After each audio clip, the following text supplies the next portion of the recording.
waktu setelah akhir dunia, aku terlahir kembali. Sakit, sakit sekali. Rasa sakit yang mendalam merasuki seluruh tubuh Zhang Yi. Ini bukan perasaan, tetapi kenyataan yang terjadi padanya. Pada saat itu, ia diinjak-injak hingga jatuh ke tanah dengan kejam oleh teman-teman dan tetangga yang pernah ia percaya dan bantu. Lalu tinju, tendangan, bahkan tongkat menghujani dirinya.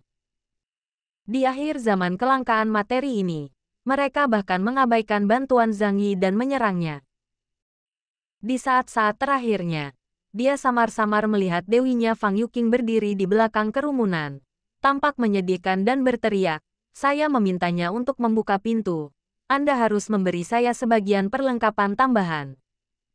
Wanita inilah yang menipu Zhang Yi agar membuka pintu dan kemudian membunuhnya. Zhang Yi menatapnya. Matanya dipenuhi kebencian dan penyesalan.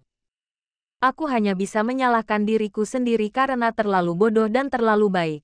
Itulah sebabnya aku menjadi batu loncatan bagi orang lain di dunia apokaliptik ini. Betapa ia berharap dapat memulai semuanya dari awal lagi. Pada saat itu, dia tidak akan lagi berbelas kasihan kepada siapapun dan hanya akan hidup untuk dirinya sendiri. Mata Zhang Yi segera menjadi gelap dan dia kehilangan kesadaran. Namun, pada saat berikutnya, dia tiba-tiba membuka matanya dan duduk dari sofa. Pemandangan mengerikan yang baru saja kualami dan rasa sakit yang mengerikan masih terbayang dalam pikiranku. Zhang Yi terengah-engah dan seluruh tubuhnya segera basah oleh keringat. Apa yang terjadi? Bukankah aku dibunuh oleh tetangga-tetangga yang kejam itu? Setelah sadar kembali, Zhang Yi mulai melihat sekelilingnya. Dia tidak asing dengan tempat ini. Itu adalah rumahnya sendiri. Suhu udara yang nyaman membuatnya merasa sangat terkejut. Sebab pada bulan Desember tahun 2050, planet biru terkena ledakan supernova yang berjarak 500.000 tahun cahaya, dan memicu badai Kambrium global. Suhu global anjlok. Suhu harian di kota Tianhai tempat Zhang Yi tinggal adalah minus 60 hingga 70 derajat Celcius.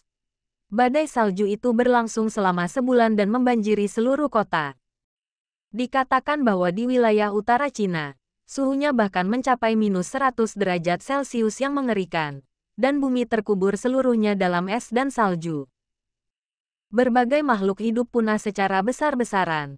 Bahkan lebih dari 95% manusia meninggal dalam bencana ini. Zhang Yi berdiri, mengambil sebotol air dari kulkas, dan meminum sebagian besarnya dalam satu teguk. Meskipun suhu air dingin itu sangat rendah, baginya sekarang, air itu hanyalah nektar. Di ujung dunia, satu-satunya cara bagi manusia untuk mendapatkan air adalah dengan keluar, menghadapi suhu ekstrim minus 60 atau 70 derajat Celcius, dan menggali salju untuk mencairkannya menjadi air.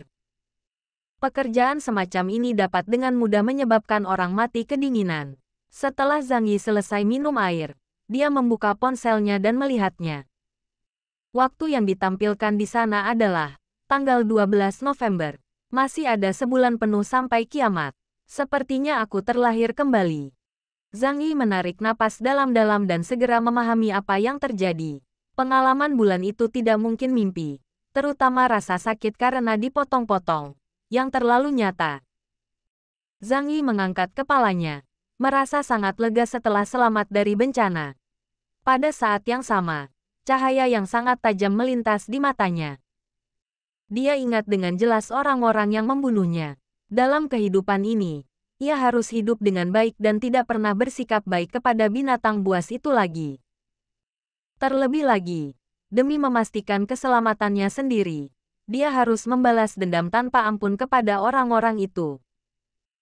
Tetapi sekarang, hal pertama yang perlu dipikirkan Zhang Yi adalah bagaimana cara bertahan hidup di tengah kiamat yang akan datang sebulan lagi. Kondisi kehidupan Zhang Yi sendiri cukup baik. Orang tuanya meninggal lebih awal, dan ia mewarisi sebuah rumah di kota Tianhai yang luasnya 120 meter persegi.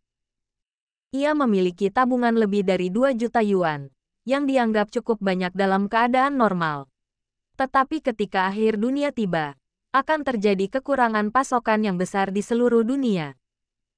Ia tidak dapat bertahan lama dengan uang sedikit yang dimilikinya. Lagi pula, Agar seseorang dapat bertahan hidup, diperlukan perlengkapan dalam jumlah besar. Karena mampu mempersiapkan diri terlebih dahulu, Zhang Yi tidak hanya ingin tetap hidup, tetapi juga berharap untuk memiliki kualitas hidup tertentu di masa depan. Anda harus mempertimbangkan makanan dan hiburan. Jika tidak, semangat Anda akan runtuh setelah waktu yang lama. Dan senjata dan perlengkapan juga diperlukan. Hanya dengan cara ini dia dapat melindungi keselamatannya sendiri dan menyelesaikan balas dendamnya pada tetangganya. Pada saat ini, seberkas cahaya putih tiba-tiba muncul di depan mata Zhang Yi. Dia merasa mata kanannya agak kabur, jadi dia mengulurkan tangan dan menggosoknya. Namun tiba-tiba sebuah ide aneh muncul dalam pikiranku. Tampaknya sinar cahaya putih itu sendiri merupakan bagian dari dirinya. Dan informasi mengenai cahaya putih itu juga muncul dalam pikirannya. Pikiran Zhang Yi bergerak, dan kesadarannya langsung memasuki cahaya putih. Ketika saya masuk, saya mendapati bahwa itu adalah ruang putih yang sangat luas. Saya tidak tahu seberapa besar area di dalamnya, yang ada hanya ruang kosong yang besar. Apakah ini dimensi lain? Sepertinya setelah kelahiranku kembali, aku memiliki beberapa kemampuan khusus. Hati Zhang Yi tiba-tiba dipenuhi rasa gembira. Tampaknya masuknya sinar gamma menyebabkan tubuhnya bermutasi dan memberinya kekuatan luar biasa. Dengan ruang sebesar ini, akan lebih mudah baginya untuk menyimpan perlengkapan untuk menghadapi hari kiamat. Namun, Zhang Yi ingin tahu berapa banyak benda yang bisa disimpan di ruang ini dan apakah ada batasan pada benda yang bisa dikumpulkan. Kesadarannya segera kembali ke kamarnya dan ia mulai mencoba menaruh barang-barang di rumahnya ke dalam ruangan itu. Saya mulai dengan cangkir teh dan wastafel, dan keduanya dapat dipasang dengan mudah. Zhang Yi mulai mencoba menjejalkan semua peralatan rumah tangga besar ke dalamnya. TV berwarna, kulkas, mesin cuci, komputer, AC, penyedot debu. Ruang putih menerima segalanya dan menyerap semuanya. Terlebih lagi, Zhang Yi dapat mengeluarkan benda dari suatu tempat hanya dengan pikirannya. Namun, beberapa objek yang tunduk pada gaya eksternal yang kuat dan tidak ada secara independen sulit untuk dikumpulkan keluar angkasa. Misalnya, jika ia ingin menggali sepotong lantai dari tanah, tidak akan ada reaksi. Sepertinya ada banyak aturan di luar angkasa. Aku perlu menjelajahinya perlahan-lahan. Tetapi ruang sebesar ini yang dapat menyimpan benda-benda saja sudah memungkinkan saya untuk menyimpan sumber daya dalam jumlah yang sangat besar. Dia menjilat bibirnya dan sebuah rencana berani muncul di pikirannya. Zhang Yi bekerja sebagai pengawas di gudang Walmart supermarket di Cina Selatan. Sebagai supermarket terbesar di dunia, Walmart menyediakan beraneka ragam barang. Perusahaan ini memiliki 3 gudang raksasa di Cina Tengah, Cina Selatan, dan Cina Utara. Ukuran ketiga gudang ini mengerikan, terutama gudang Cina Selatan. Akan selesai pada tahun 2040, panjangnya 1.500 meter, lebar 720 meter, dan mencakup area lebih dari 1 juta meter persegi. Ini adalah gudang terbesar di dunia. Tempat ini pernah dipuji sebagai keajaiban dunia ke-8 oleh Presiden Walmart Greater China. Tentu saja, hanya ada 7 keajaiban yang diakui dunia, dan keajaiban ke-8 dinilai oleh dirinya sendiri, sebanyak ribuan. Namun, luas dan kapasitas penyimpanan gudang Cina Selatan memang yang terbaik di bidang pergudangan dunia. Persediaan yang disimpan di dalamnya dapat memenuhi konsumsi puluhan juta orang di beberapa kota selama seminggu. Dengan kata lain, selama Zhang Yi mengosongkan semua persediaan di gudang dan memindahkannya ke tempatnya sendiri. Kalau begitu, dia tidak akan bisa menghabiskan begitu banyak perbekalan selama hidupnya, apalagi selama 10 kali masa hidupnya.